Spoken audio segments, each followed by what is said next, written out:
Hello, everyone, and welcome to my anime wrapped of 2023. So I am recording this at the end of 2024. So again, this is a little old, but yeah, this is me continuing to document my journey with watching anime. I had my one from 2022, and then I continued that trend into 2023. So I watched 39 anime in 2023, which I am including shows that I didn't finish as well as movies in that. Not including any rewatches in that number, just new content only. And that is surprisingly the exact same number of anime that I watched in 2022. So that's a little weird, but hey, it works. But my manga numbers have become really bad. I only read one new manga this in 2023, which is a direct result of me no longer working at the place that I did in 2022 because that place I was allowed to basically go on my computer and do whatever I wanted when I wasn't actively helping people, which meant that I read a lot of manga. So when I no longer had that job where I couldn't just fuck around basically at work, my manga numbers suffered pretty greatly. So I do have 7 ongoing manga that I keep up with, but as I wasn't inspired to use what little free time I had in that year to read new manga. So I played a lot more video games and watched more TV, anime and non-anime alike than I did in 2022. Okay, so I watched a total of 9,836 anime that year, which is significantly worse than the year before. That's 163.9 hours, which is 6.83 days, which is less, it's like half of what I did in 2022. In my defense, I didn't have the juggernauts of length like Bleach, Naruto, and Inuyasha this year, which is why my amount of shows stayed the same, but the number of hours viewed went down. I was painting constantly in 2022, and then I unfortunately burned myself out on that. And I was watching stuff like Bleach, Naruto, and Inuyasha in the background as I painted, which is what I would literally do for like 10 hours a day when I wasn't working or in school. So I since I stopped doing that and was working considerably more and I couldn't fuck around at work anymore, my length of viewing time went down. So I have done more anime related drawings this year. So that was the year that I got into kind of drawing instead of painting, which is a new category of anime consumption. That's always fun. I read 185 new manga chapters, which I didn't include any of the ongoing numbers. So that's just like straight up new manga that I started, again, which is a lot worse than last year.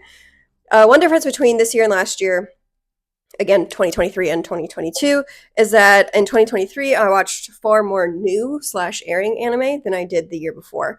I watched 22 anime released in 2023, as well compared to only 6 in 2022. So that's the only statistic that I generally got bigger in 2023.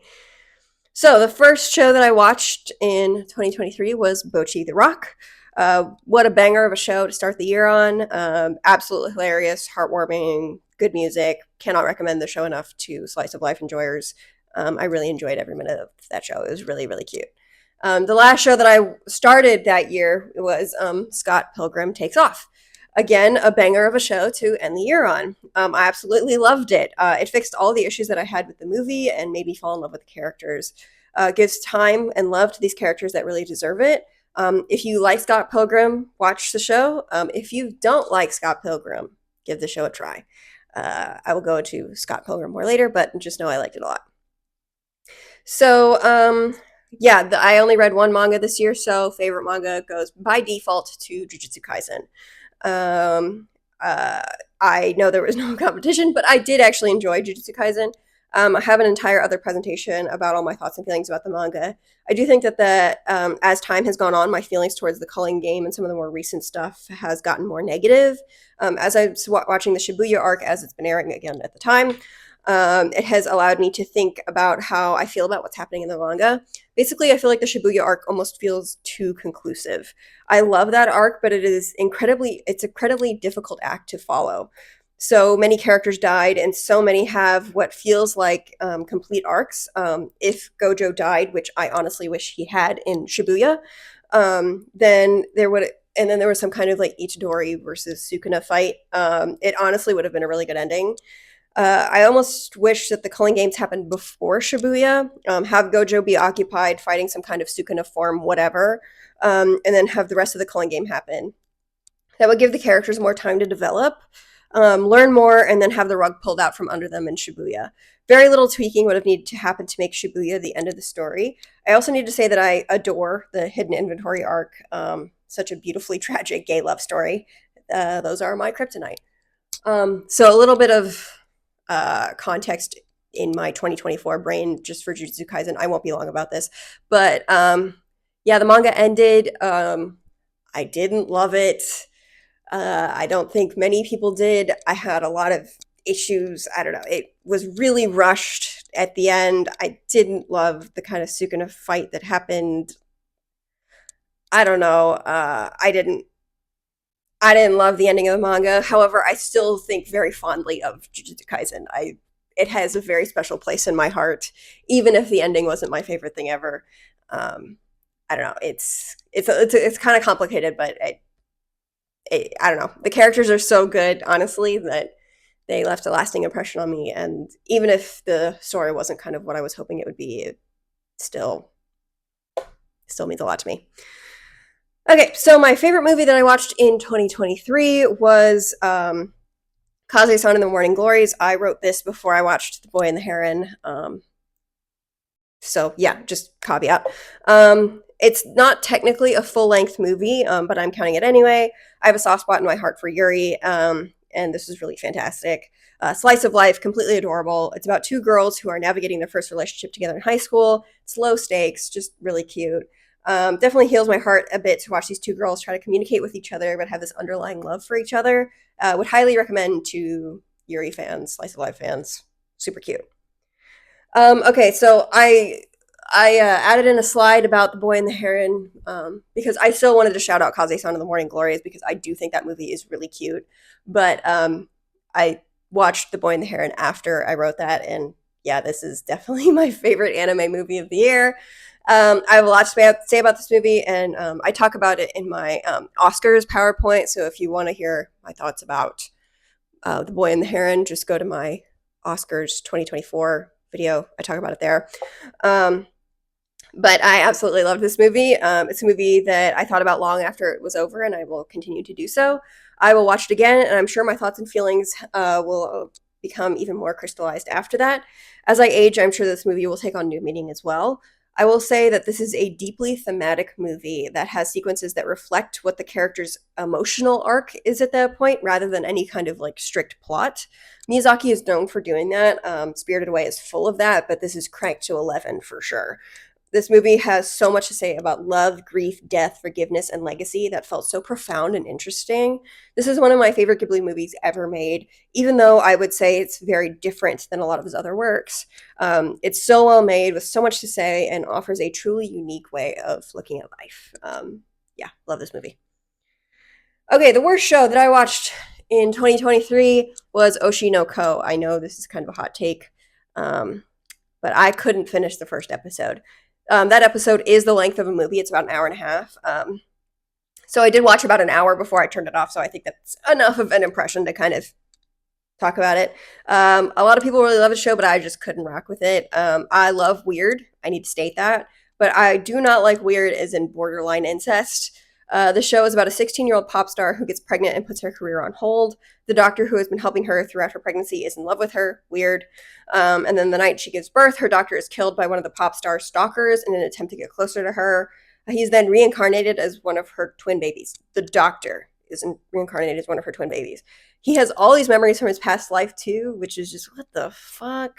How do so many people like this? And her son, like, remains in love with her. Like, And I've heard the manga gets worse in the Incest department. Like I know the manga has since ended since I wrote this, and everyone said the ending was really terrible.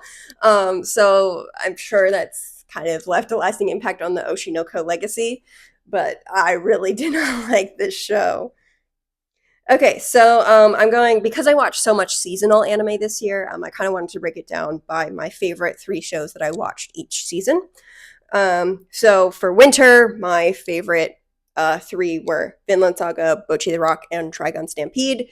For spring, it was Hell's Paradise, Demon Slayer, and Golden Kamuy. Summer, Jujutsu Kaisen, Bleach, My Happy Marriage. And fall was Pluto, Frieren, Beyond Journey's End, and Scott Pilgrim. I need to state for the record that fall was the absolute best season as a whole. I'm watching the most. I watched the most new shows that season, and I loved several of them. So I wanted to bring attention to how much new anime I'm watching this year. So I'll go more in depth about my favorites, but this is kind of the breakdown. Okay, so honorable mention outside of my top three is Scott Pilgrim Takes Off. It's really fantastic, and I say that as someone who's genuinely not a fan of the movie. The show fixed all the problems that I had with the movie. It's much more character focused, and we really dive in and get to know all of Ramona's evil exes, which makes their stories far more compelling. Ramona herself also gets a ton of spotlight, which really does her justice as well. I loved the humor of the show. The bit where Wallace and Todd have this intense relationship was hilarious. Like, I was laughing the whole time. I enjoyed all the characters far more in the show than I did in the movie. They were just more charming, and we had more time to explore them. I don't want to spoil anything because I do think this show is worth watching for everyone, and I really do love it a lot. It didn't make this list by a hair, but I did love it, and I wanted to give it a shout out. So, top three of the new shows. Number three is Vinland Saga Season 2. That came out in 2023, which was absolutely fantastic. The whole first season is a prologue to the show, and Season 2 is when we finally get into the real meat and potatoes of what the story is. And the show is truly once in a lifetime kind of a show. It goes against a lot of the shonen slash seinen tropes and actually has the hero hate violence and war as he matures. Thorfinn becomes a pacifist almost to a fault and is willing to put himself and his body on the line in order to maintain his ideals. He can kill anyone and everyone that he wants to. We see how he becomes a trained and competent killer in season one, and then he slowly but surely dismantles those ideas and forgives himself for his violent past. The characters in the show are the cream of the crop, and I feel like they feel like real people, especially Thorfinn. Arnhein's story really broke my heart. I cannot wait to see what happens in season 3, and I know it will tug on my heartstrings as well. Number 2, Frieren Beyond Journey's End is genuinely one of the best anime that I have ever seen. I absolutely love Frieren as a character. She goes on this 10-year-long journey with a band of heroes to defeat the Demon King that is terrorizing the land that they live in. Frieren, who is an immortal elf, sees this as a small blip in her lifetime. After their journey, she vows that she will be back soon, and it turns into 50 years because that seems short to her. She finds all her friends old, and her closest friend is dying. She gets one last week with her closest friend, and then he dies. At his funeral, Frieren cries because she didn't get to spend as much time with him as she would have liked. She spends the next part of her life staying with the 2 remaining friends and their apprentices. She then decides to travel to heaven to tell her closest friend how much he meant to her. She takes her 2 other friends' apprentices and decides to make the 10-year journey again. She opens herself up to relationships and makes new friends along the way. The show is quiet and slow in the best way possible. The characters are all fantastic, and the show does setup and payoff like no other. There was one episode that spent the entire runtime in flashback between Frieren and her mentor Flame. I don't think I'm pronouncing that right. I don't know. I watch the show in Japanese, so it's kind of hard to pronounce some of the names when you don't speak Japanese. Anyway, so her and her mentor used that to explain how and why she will win one single fight against a very powerful demon. Truly next level shit. And the best part is that the show is less than halfway out. Again, at the time of me writing this, this show was 24 episodes, so it started in winter, but then continued through March. I was truly living high when this was coming out every week. Frieren Fridays, man. I miss them, but yeah, Frieren is really good. Okay, number 1 is Pluto. Pluto is one of the best shows that I have seen in my entire life. It's one of those shows that I think everyone should watch at one point in their lives if they like any kind of science fiction. Pluto absolutely blew me away. It is difficult to say what makes this show so good without spoiling everything about it, and I don't really want to do that here, but I will talk about the basics. The show talks about the differences between humans and robots in the wake of a devastating war. There is something or someone that is going around killing the 7 most advanced robots in the world. The show mostly follows one of those advanced robots, who is a detective named Gezicht, trying to find the killer before all the robots are gone. Throughout the show, they show the effects of war on everyone, humans and robots alike. It was made after the Iraq War, and you can definitely tell the influences from it. All the characters are given such fantastic treatment. You really get to know all of them really well. It's a show that has a lot of political elements, but it doesn't take away from the human drama at the center of it. I cried multiple times, and I absolutely loved it. It's a show that touches at what the very core of being human is.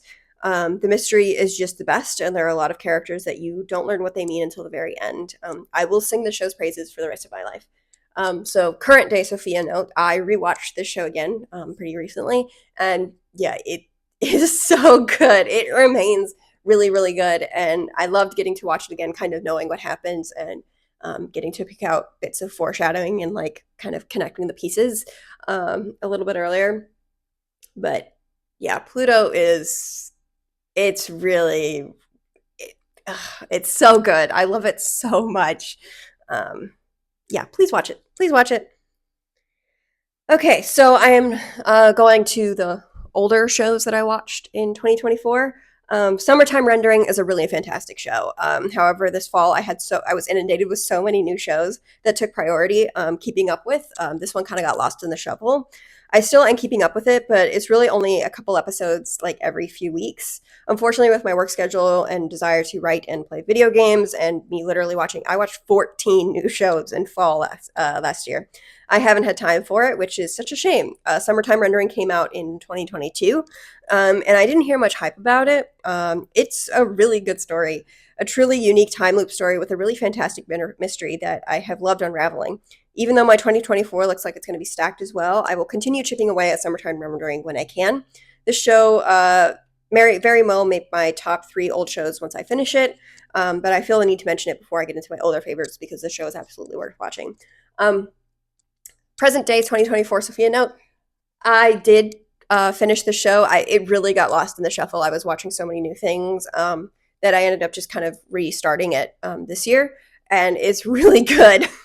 It's really good. I really liked it a lot. It was really weird and creative and cool, and I'll talk about it more when I do my 2024 Wrapped, maybe. But I haven't written it yet. But I really love this show. It was really good. Okay, so I as I was kind of doing some of the older because I watched so many new shows, I was kind of splitting this up between my 3 favorite of the new shows that came out in 2023, and then I also was watching older animes, and I didn't want to leave those out, so I kind of split this up. So these are my favorite of the older shows that I watched. And number 3 is Serial Experiment Lain. It is the most abstract and bizarre show that I have ever seen, and I really loved it. It's a show that does not lay all its cards on the table at really any point, but you can still understand what's going on through bits and pieces that the show will give you. As the show goes on, it slips more and more into abstraction as Lain loses all ability to tell her world and the computer world apart. But through that abstraction is where you get the closest to the truth of what's going on in this world. I loved the episode that focuses on Lain's sister and how she was being stalked by something and how she slowly lost her mind and as she was eventually replaced. You don't know if Lain's family was ever real at any point in the show or if they were planted there for her. Serial Experiments Lain made me care about Lain and her problems, and I loved the puzzle the show was giving me to try to figure out what was going on. It is certainly not a show for everyone, but it really worked for me. And the opener is a certified banger as well. Like, it's one of those where people don't know it's an anime opener, but really good. Okay, number 2, I had heard about Gunbuster for years, and I knew that it was a classic show in the mecha genre, and I didn't really have much exposure to mecha outside of Neon Genesis Evangelion. But I finally sat down and watched it, and I really loved it. Evangelion is one of my favorite shows ever, and Gunbuster was made by the same people a couple years before, and I could absolutely tell that it was a progenitor based because of how similar the protagonists are. Neither of them want to pilot their robots, but they feel a sense of duty.